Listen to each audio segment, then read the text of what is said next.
ಅಪ್ರಾಪ್ತ ಬಾಲಕಿಯ ಮೇಲೆ ಲೈಂಗಿಕ ದೌರ್ಜನ್ಯ ಎಸಗಿದ ಪ್ರಕರಣ ಬಾಗಲಕೋಟೆ ಜಿಲ್ಲೆಯಲ್ಲಿ ನಡೆದಿದೆ.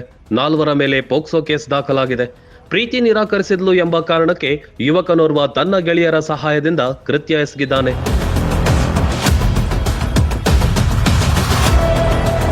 ಲೋಕಾಪುರ ಪೊಲೀಸ್ ಠಾಣೆಯ ವ್ಯಾಪ್ತಿಯಲ್ಲಿ ಈ ಘಟನೆ ನಡೆದಿದೆ. ಸುನಿಲ್ ಜಾನಪ್ಪಗೋಳ್, ಮಂಜುನಾಥ್ ಮ್ಯಾಗೇರಿ, ಸಚಿನ್ ಮ್ಯಾಗೇರಿ, ರವಿಚಂದ್ರ ತಳಗೇರಿ ಸೇರಿ ಒಟ್ಟು 4 ಮೇಲೆ ಕೇಸ್ ಹಾಕಲಾಗಿದೆ.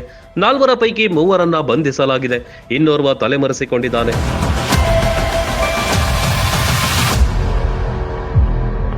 ಶೌಚ ಮಾಡಲು ಹೋದ 14 ವರ್ಷದ ಬಾಲಕಿಯನ್ನ ಕಬ್ಬಿನ ಗದ್ದೆಗೆ ಎಳೆದೊಯ್ದು ಕೃತ್ಯ ಎಸಗಲಾಗಿದೆ ಎಂದು ದೂರಿನಲ್ಲಿ ತಿಳಿಸಲಾಗಿದೆ.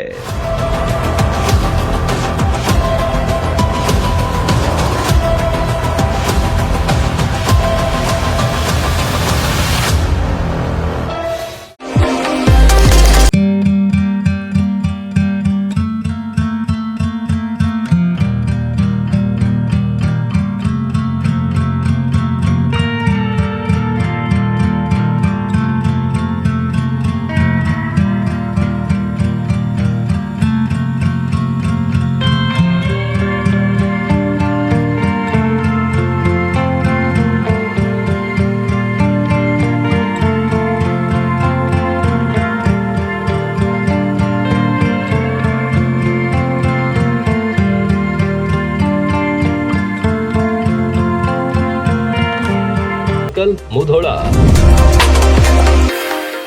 ರನ್ ಟಿವಿ ನ್ಯೂಸ್ ವಿಡಿಯೋಸ್ ನೋಡಲು ಸಬ್ಸ್ಕ್ರೈಬ್ ಮಾಡಿ, ಬೆಲ್ ಐಕಾನ್ ಪ್ರೆಸ್ ಮಾಡಿ.